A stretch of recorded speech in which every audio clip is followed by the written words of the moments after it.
The Icons of Real Estate Podcast. Are you ready to learn the proven money-making secrets from top-producing icon agents? Ready to skyrocket your business? This podcast is for you. Tune in every week with your host, Tomasz Fonseca, and find out how to implement proven strategies to 10 times your business, from $3 million to $30 million in just 12 months. Brought to you by the Masters in Real Estate Marketing, Arter SEO. Welcome to another episode of the Icons of Real Estate podcast, where we highlight top professionals who are making waves in the industry. I'm your host, Karen Roberts, and today we're joined by Omar Andreasen. Now, he's the founder of the Andreason Group in Central Florida with over a decade in real estate and $100 million plus in sales. Omar specializes in transaction management, investment properties, and short-term rentals.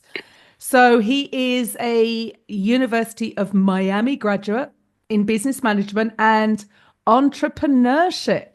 So he really brings more of a strategic edge to every single deal. And beyond real estate, he gives back through the American Cancer Society and Tunnel to Towers Foundation.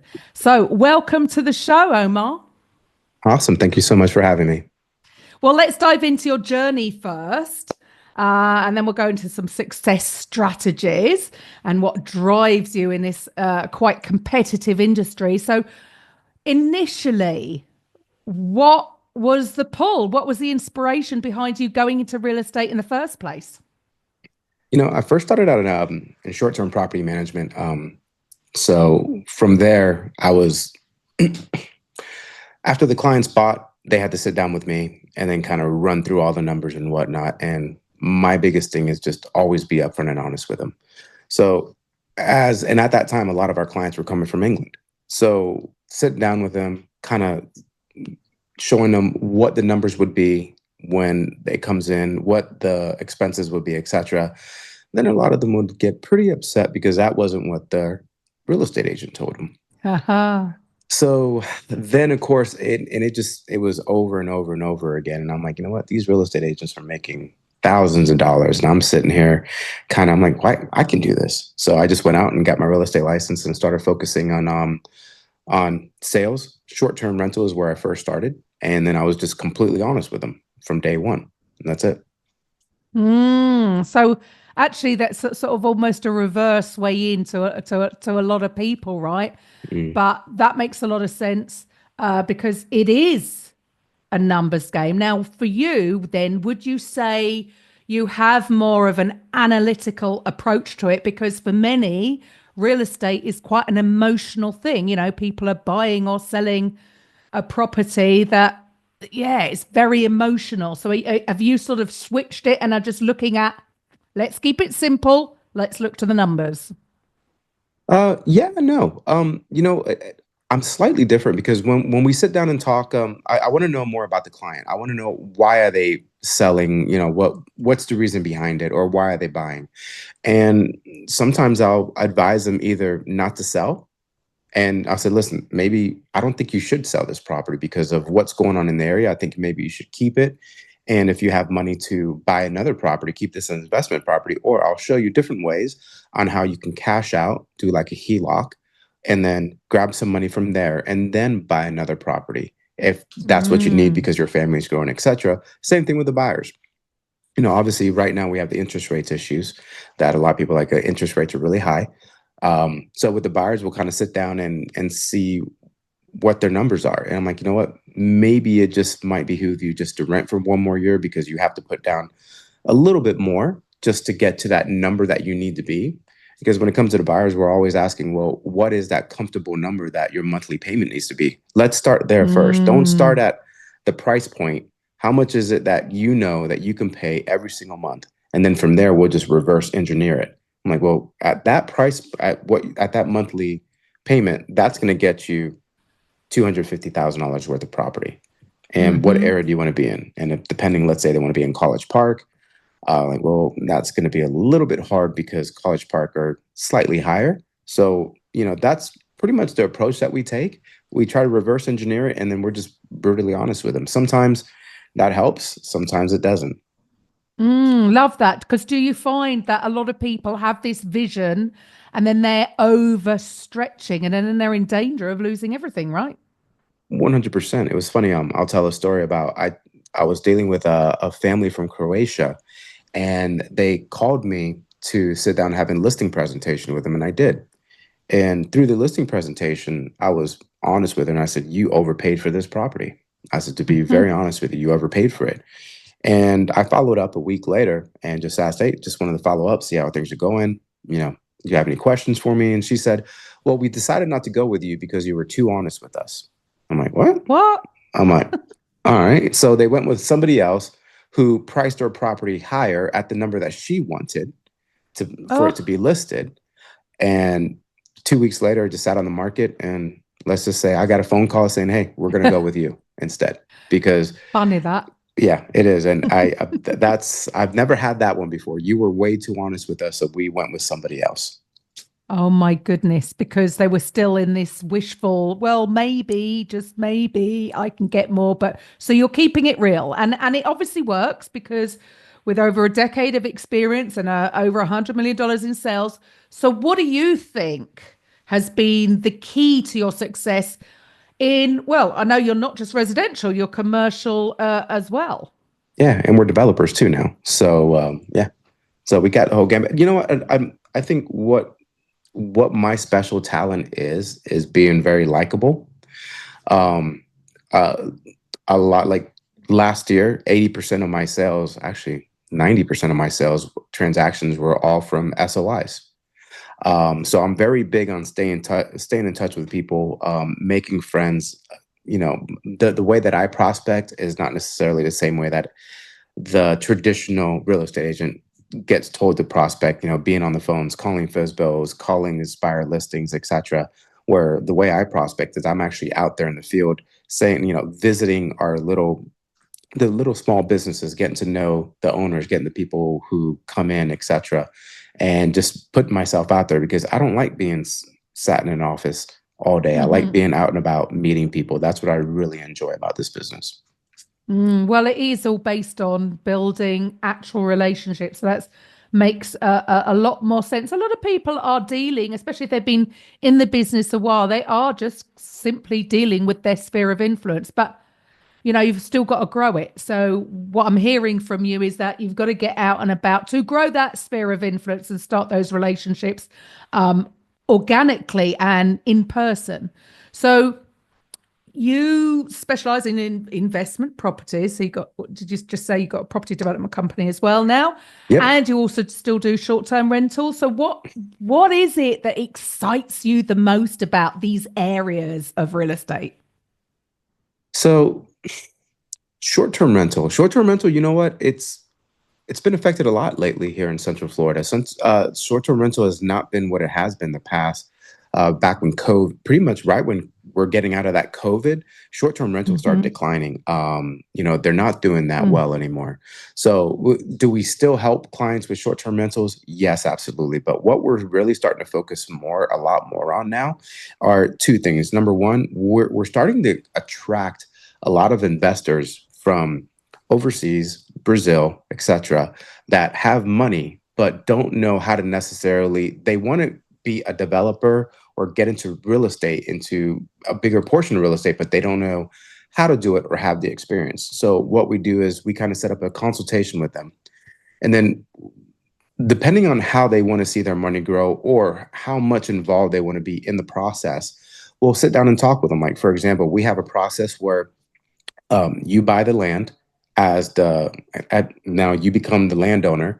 And then what we do is we bring in and we come in and we do a JV with you. And then we'll give you a 50% return on the land.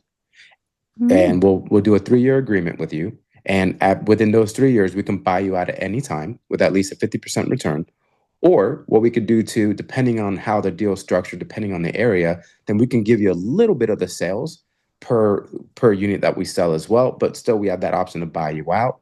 So then now you can be a part of the process, still make money on what you just bought, but at the same time, let us who are here every single day, the boots on the ground, kind of running the whole process for you from start to end.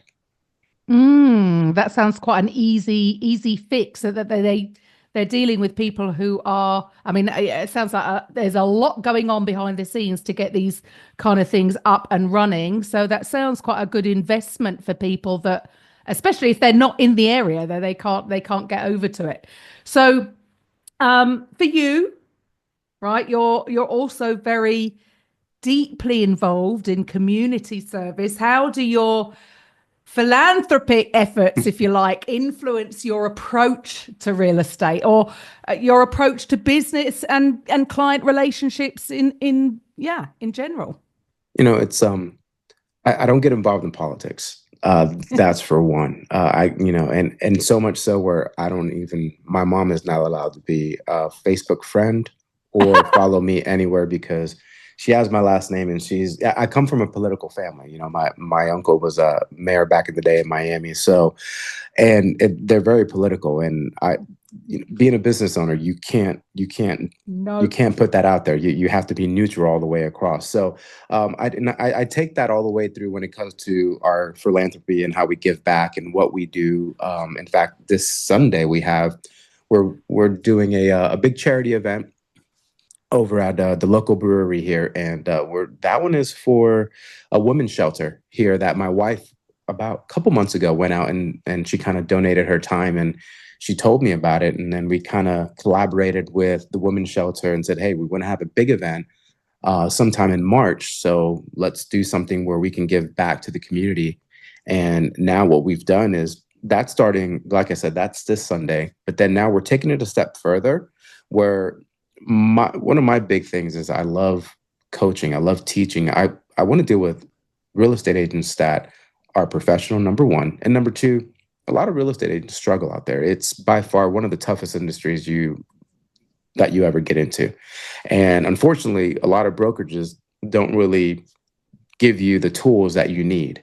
So one of the things that I'm doing, I partnered up with my real estate coach, who's world renowned. His name is Sean Kokoska. His mom, Diana Kokoska, kind of started all the training programs that Keller Williams uses to this day.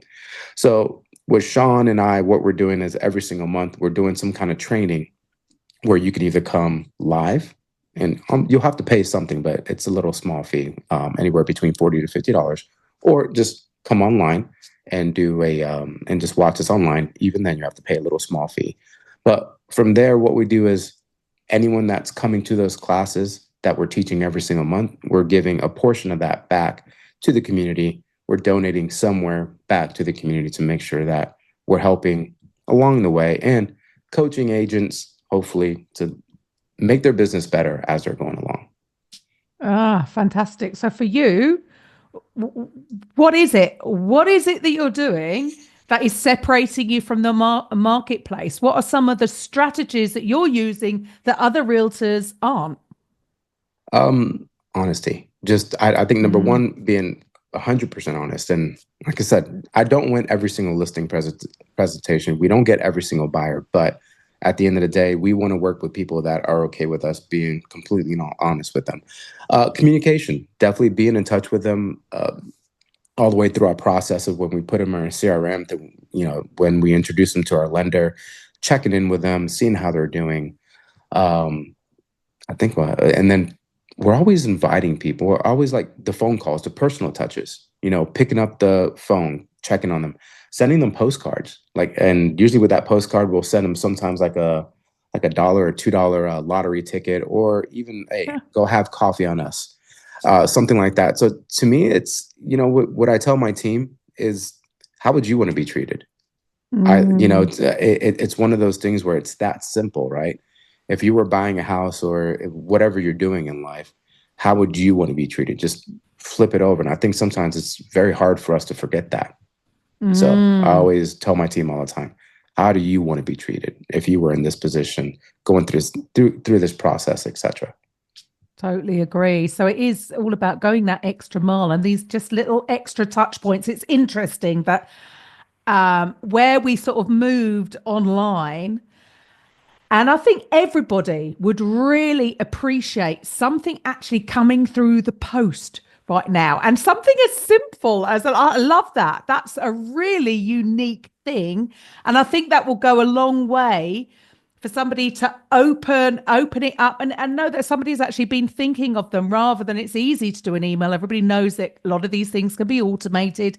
So it sounds like you're really going the extra mile. So for you, where you are, how were things last year? A lot of people struggled. So, I know you're doing different things, commercial and residential, but in general, I mean, how many transactions did you do last year? We did well. I mean, me by myself, I did 82. So, What? yeah, we had Wow. last year was by far one of our best years. And it's funny because we kept on doing all this thing. I mean, best year, meaning I was quite surprised that I kind of changed my real estate coaches, and I got coaches that matched me and Mm-hmm. that were that were honest with me, and just said, "Hey, you're going to do this, or I'm done." Or they Mm-hmm. charged me a lot more money, and then I'm like, okay, well, I need now to bring in some extra income because I have a family to support and a mortgage to pay. So, but yeah, we did great last year. By far, it's one of our best years. So now it's, what are we going to do now to move that mark even further, Mm. to get at least 20 to 25%, to increase that number by 20 to 25% this year. So, Wow. and When are that's you one going of to the sleep? things. Oh, when am I going to sleep? Yeah, I mean, I go to bed at 8:30. Well, I lay in bed at 8:30, and then by the time I kind of calm my mind down just by watching just silly TV shows, then usually I'm in bed by 9:30 ish, 9:45, and then back up again at 4:20. So, Wow. Wow. There you go. Early bird catches the worm, as they mm, say. So you say you want, you always want to increase 25%. Even that's a massive jump, really, from 82. But so what's next, though? Is anything that you're going to do differently this year moving forwards? yeah, I definitely, with being challenged by Sean and my other coach Rob, one of the things that I need to do now is in going into the part where we're giving back now to the real estate industry. And with that being said, because Mm, one of the things that we were looking at is, okay, for us to move that number higher, we need to recruit more. And mm, once again, I look at it as like, as top agents always get the phone call from everybody and the text messages and whatnot. So, and I was like, well, how do I want to be treated? You know what? I don't want to someone just calls me all the darn time and just say, hey, hey, hey. And I'm like, what could we do? I'm like, you know what? What if we looked at this differently and just provided value first? We provide value, and then from value and the systems that we provide and the people that we introduce them to, then now we give them a choice. Hey, listen, yes, you paid X amount to sit in this class to listen to some of the world-class people that I'm bringing in that are actually through my network because of my coaches and from my brokerage. But what if you didn't have to pay for that? Well, how does that look like? Well, you just either join our team or join our brokerage, because now you don't have to pay for that anymore. Now you get the VIP access and you have access to these people all the time. So brilliant. instead of you paying a $200 a month for this course that Sean is selling you or whatever it is, now you actually have access to all of our people because you actually are within our organization. But then on top of that, we're going to teach you the same thing that we're doing. So then we can help you grow as a person and also too as a business person. Fantastic. So Awesome. that's definitely so our first event, like I said, is happening April 10th, and then I have to have one on the 10th of every single month after that. So that is what I dedicated. Well, I got forced to dedicate my time to Sean, so he kind of challenged me and Yes. charged me extra money, saying if I don't do it, then I got to pay him extra. So Oh, there you yeah, go. That's accountability for yeah. you. Awesome. So finally, look, because here at Icons, we're not just a podcast. We're passionate about making podcasting accessible to everybody involved in the business of real estate. Sorry. And we're the #1 real estate podcast network. So, Omar, if you had your own podcast, what do you think you'd call it? I call it Mr. Deeds. Mr. Deeds. There you Yeah. go. Perfect. Watch this space. So finally, if there's realtors out there that would like to join your brokerage, join your team, or anybody looking to buy or sell in Central Florida, how do they reach you? Where do they find you? Yeah, I'm actually going to give you my direct number. I think that's pretty ballsy of me. But 407-883-2989. Or they can email me as well if they don't want to call or text. They can email me at omar@theandreasongroup.com. Awesome. And Omar's links will be in the show notes, so resort back to them. Omar, thank you so much for your time today. It's been wonderful speaking with you. And to the listeners, I'll be back next time with the Icons of Real Estate. Bye for now.